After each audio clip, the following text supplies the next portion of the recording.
Welcome back everyone! Today I'm going to teach you how to make candles. If you're a crazy candle collector like I am, you may want to pick up this hobby. I'll show you what you need to get started. Candle wicks. You can get candle wick that is already set up, or you can get a spool of cotton braid and wick bases, which is what I personally prefer. Most importantly, the candle wax. You can get it shaved, you can get them in blocks, you can get them in tiny little beads too. I personally prefer mine in the blocks, so I can cut them down into smaller chunks so they melt faster. Now for the hard part, choosing what container you want your candle in. As long as it's glass, you're safe. Don't do anything plastic. The hot wax can melt or warp your container. In this video, you'll see that I'll be using this melting pot. It kind of looks like a pitcher, but this one goes inside a pot of boiling hot water with the wax inside the pitcher. It's just like how you melt chocolate for baking. Now, you don't have to color your candle, but if you do want to do that, you can get colored dyes, some people even chop up crayons, or you can get the shaved colored wax in little bags. This step is also optional. If you want your candle to smell like anything, you can get these little candle oils. Now for this video, I'm going to be doing apple pie and cinnamon. And finally, you'll need some needle nose pliers, super glue, and scissors. Now, I'm going to be honest with you, this first step is going to be the most annoying. Make sure your pot of water is on the big burner closest to you. The melting pot won't want to stay upright due to the battle of buoyancy. I found a couple of ways you can fix that. One way is to stick the handle of the pitcher into the handle of the pot. Now, depending on the shape of the handle, this may or may not work for you. So what I do is I take a thick pot holder, roll it up, and slide it into the handle of the pitcher so it holds itself up against the pot.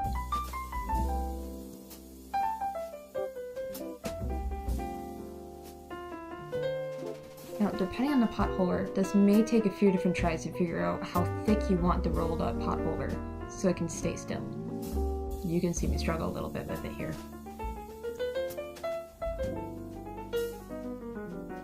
And now for a test wiggle. Perfect.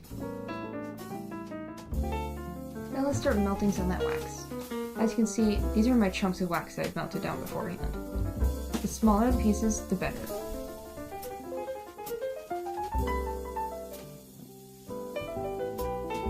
If you're doing chunks of wax like I am, add in enough just to cover the bottom container.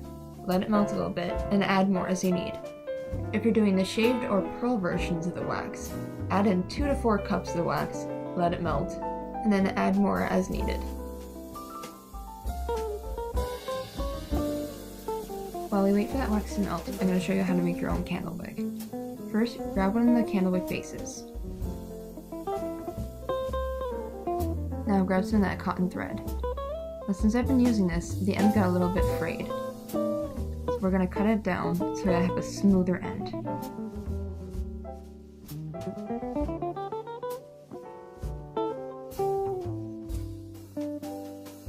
Now we're going to pull that end through the top of the wick base. Maybe a little tricky.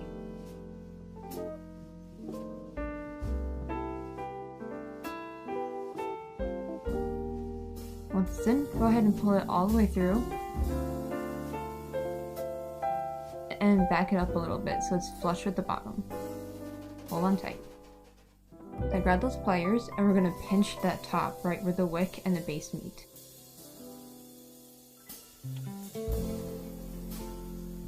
I guess my camera decided this was pretty graphic content. But once you have it pinched, the thread should not be able to leave the base. Go ahead and give it a good tug. Now, because I was a little rough with it with the pliers, the base got a little flexed, so pushing it against the counter made it flat again.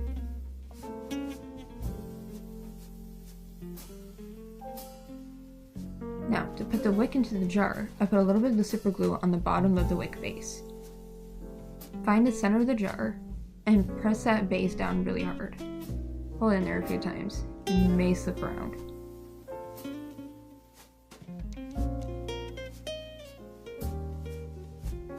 Once it's in there, give it a gentle tug to see if it holds. Ugh.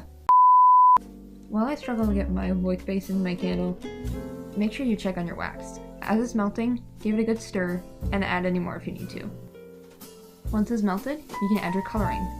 I'm doing orange. Now, you only need a little bit. Come on. Oh. Oh, okay. Well, I guess I'm gonna have a very vibrant orange candle. So the more coloring you add, the more vibrant it's gonna be. Make sure you give it a good stir too. Now it's time to add the scent. Like I said earlier, I'm gonna do apple pie and cinnamon. Now, some of the oils come with droppers, some don't. It's up to you how much you want to add. And of course, the more oil, the stronger the smelling candle. And I love strong smelling candles, so I'm gonna add a lot. And as you can see, this bottle did not come with a dropper, so it required some shaking.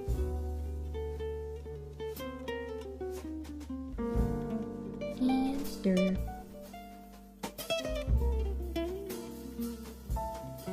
Now, I just realized I forgot to mention this.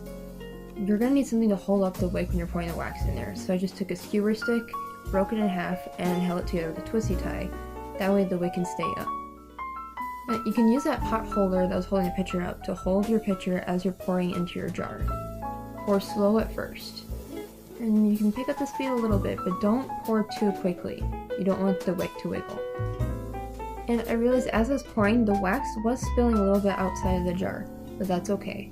Once it solidifies, you can just scratch it off. Stop pouring an inch away from the top of your jar, or at least give it enough space for your wick to be freestanding, even when you put the lid on so it doesn't get squished. And last but not least, just let it sit and solidify overnight. And your candle will look like this. Now all we need to do is